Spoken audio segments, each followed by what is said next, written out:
বুদ্ধিমত্তা কি জন্মের সময় থেকেই নির্ধারিত নাকি এটি জীবনযাত্রার মধ্যে বিকশিত হয়? মস্তিষ্কের অজানা শক্তি কি আমরা জন্ম থেকেই সাথে নিয়ে আসি? আমরা কি জন্ম থেকেই বুদ্ধিমান, নাকি আমাদের পরিবেশ, শিক্ষা এবং অভিজ্ঞতা আমাদের বুদ্ধিমত্তাকে গড়ে তোলে? গবেষকরা দীর্ঘদিন ধরেই এই প্রশ্নের উত্তর খুঁজছেন। যদিও কিছু বুদ্ধিমত্তা জিনের মাধ্যমে উত্তরাধিকার সূত্রে আসে, কিন্তু এনভায়রনমেন্ট, এডুকেশন অ্যান্ড এক্সপিরিয়েন্স আমাদের বুদ্ধিমত্তাকে অনেকটা প্রভাবিত করে। আজকের ভিডিওতে আমরা এই প্রশ্নগুলোর উত্তর জানব এবং কীভাবে বিজ্ঞান এবং গবেষণা এই বিষয়টিকে ব্যাখ্যা করে, তাছাড়াও আমাদের বুদ্ধিমত্তায় আইকিউ স্কোর কতটুকু তা দেখব এবং কীভাবে আমরা আমাদের বুদ্ধিমত্তাকে আরও ইমপ্রুভ করতে পারি সে বিষয়ে আলোচনা করব। Hello everyone, I am Mahim and I am second year BC in Occupational Therapy student at BHP Faculty of Medicine, University of Dhaka. একটি শিশু যখন জন্মগ্রহণ করে তখন তার মস্তিষ্কে 100 বিলিয়নেরও বেশি নিউরন থাকে, কিন্তু সেই নিউরনগুলো সক্রিয় বা কানেক্টেড থাকে না। নিউরনগুলো সক্রিয় হয় সিন্যাপস তৈরির মাধ্যমে, যা একটি শিশুর জন্মের পর থেকে শুরু হয়। তবে গবেষণা বলে প্রথম 5 বছর মস্তিষ্কের গঠন ও বিকাশের জন্য সবচেয়ে গুরুত্বপূর্ণ সময়। এই সময় শিশুদের অভিজ্ঞতা, শিক্ষার পরিবেশ এবং সামাজিক মিথস্ক্রিয়া নিউরনের মধ্যে সংযোগ সৃষ্টি করে, আর এই সংযোগে বুদ্ধিমত্তার বিকাশের মূল চাবিকাঠি। আমরা কি জন্ম থেকেই বুদ্ধিমান? গবেষণা বলছে আমাদের বুদ্ধিমত্তার একটি অংশ আমাদের জিন দ্বারা নির্ধারিত হয়, কিন্তু এটি পুরোপুরি সঠিক নয়। বুদ্ধিমত্তা প্রায় 50 থেকে 80% জিন দ্বারা প্রভাবিত হয়। বাকি অংশ আমাদের পরিবেশ, অভিজ্ঞতা এবং শিক্ষার উপর নির্ভর করে। আভ্যন্তরীণ ও বাহ্যিক উভয় ধরনের কারণ মস্তিষ্কের বিকাশে কাজ করে। পরিবেশ মস্তিষ্কের বিকাশে গুরুত্বপূর্ণ ভূমিকা পালন করে। একটি শিশু জন্মের পর যে ভাষা শুনে, যা কিছু দেখে এবং যা কিছু শিখে, তার মস্তিষ্কে সেই বিষয়গুলো গভীরভাবে প্রভাব ফেলে। সংবেদনশীল সময়ের মধ্যে দিয়ে মস্তিষ্ক শিখতে থাকে এবং বুদ্ধিমত্তার বিভিন্ন স্তর অর্জন করতে থাকে। তবে শিক্ষার মান, পুষ্টি, মানসিক স্বাস্থ্য এবং পরিবারের সাথে সম্পর্ক সবই বুদ্ধিমত্তার বিকাশে গুরুত্বপূর্ণ ভূমিকা রাখে। যেসব শিশুরা একটি সৃজনশীল ও উদ্দীপনামূলক পরিবেশে বেড়ে ওঠে, তাদের বুদ্ধিমত্তার বিকাশ হয় অনেক বেশি। মস্তিষ্কের আরেকটি শক্তিশালী বৈশিষ্ট্য হলো নিউরোপ্লাস্টিসিটি। এর মানে হলো মস্তিষ্ক নতুন অভিজ্ঞতা, শিক্ষা এবং তথ্যের ভিত্তিতে নিজেকে পরিবর্তন করতে পারে। যেমন, যদি আমরা কোনো নতুন স্কিল শিখি, তখন আমাদের মস্তিষ্কের মধ্যে নতুন নিউরন সংযোগ হয় এবং আমাদের শেখার প্রক্রিয়া আরও উন্নত হয়। মস্তিষ্কটি প্লাস্টিকের মতো কাজ করে, মানে এটি সারা জীবন ধরে পরিবর্তন ও বিকশিত হতে পারে। এই কারণেই বুদ্ধিমত্তা শুধু জন্মগত নয়, এটি আমাদের সারা জীবনের শিক্ষা এবং অভিজ্ঞতার ফলাফল।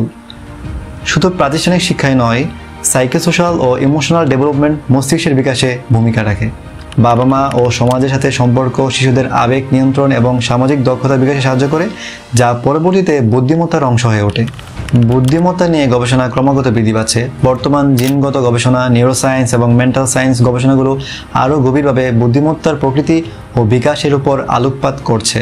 সুতরাং আমরা এই সিদ্ধান্তে আসতে পারি যে বুদ্ধিমত্তা কিছুটা জন্মগত নির্ধারিত হলেও এর প্রকৃতি, বিকাশ নির্ভর করে আমাদের অভিজ্ঞতা, শিক্ষা এবং চর্চার উপর।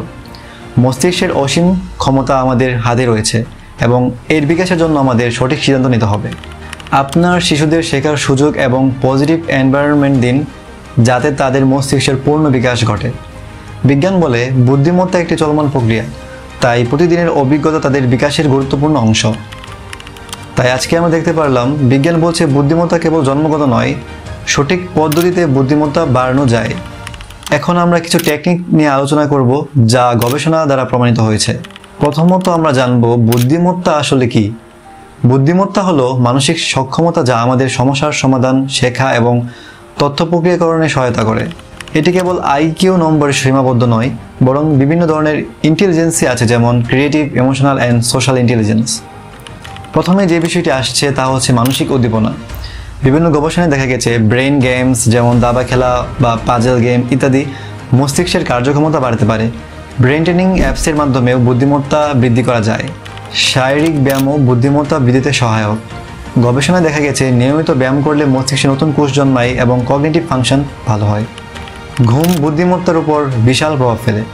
ঘুম মস্তিষ্কের তথ্য প্রক্রিয়াকরণ এবং মেমোরি গঠনে গুরুত্বপূর্ণ ভূমিকা রাখে। বুদ্ধিমত্তা বাড়তে পুষ্টিকর খাবারেরও গুরুত্ব আছে। ওমেগা 3 ফ্যাটি অ্যাসিড যেমন মাছ এবং বাদামে পাওয়া যায়। মস্তিষ্কের কার্যক্ষমতা বাড়ায় এই খাবারগুলো। বুদ্ধিমত্তা শুধু মস্তিষ্কের ব্যাপার নয়, আবেগীয় বুদ্ধিমত্তা বা ইমোশনাল ইন্টেলিজেন্স অত্যন্ত গুরুত্বপূর্ণ। তাই অন্যদের আবেগ বুঝতে পারা এবং নিজের আবেগ নিয়ন্ত্রণ করা মানসিক স্বাস্থ্যের জন্য খুবই জরুরি। শেখার কোনো শেষ নেই। নিয়মিত পড়াশোনা এবং নতুন কিছু শেখার মাধ্যমে আপনি নিজের বুদ্ধিমত্তাকে উন্নত করতে পারেন। একে বলে লাইফ লং লার্নিং। নতুন ভাষা শেখা, নতুন স্কিল অর্জন করা, এগুলো মস্তিষ্ককে আরও তীক্ষ্ণ রাখে।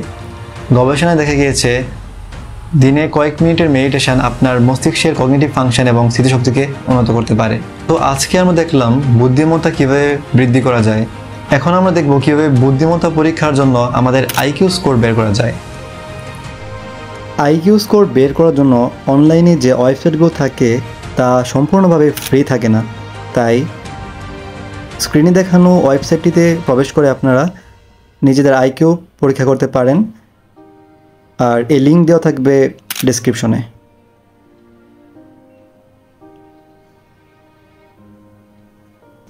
তাছাড়াও আজকের আলোচিত বিষয় সম্পর্কে যদি আরও বিস্তৃত জানতে চান তাহলে ডেসক্রিপশনে দেওয়া লিঙ্কটি চেক করুন। Thanks for watching.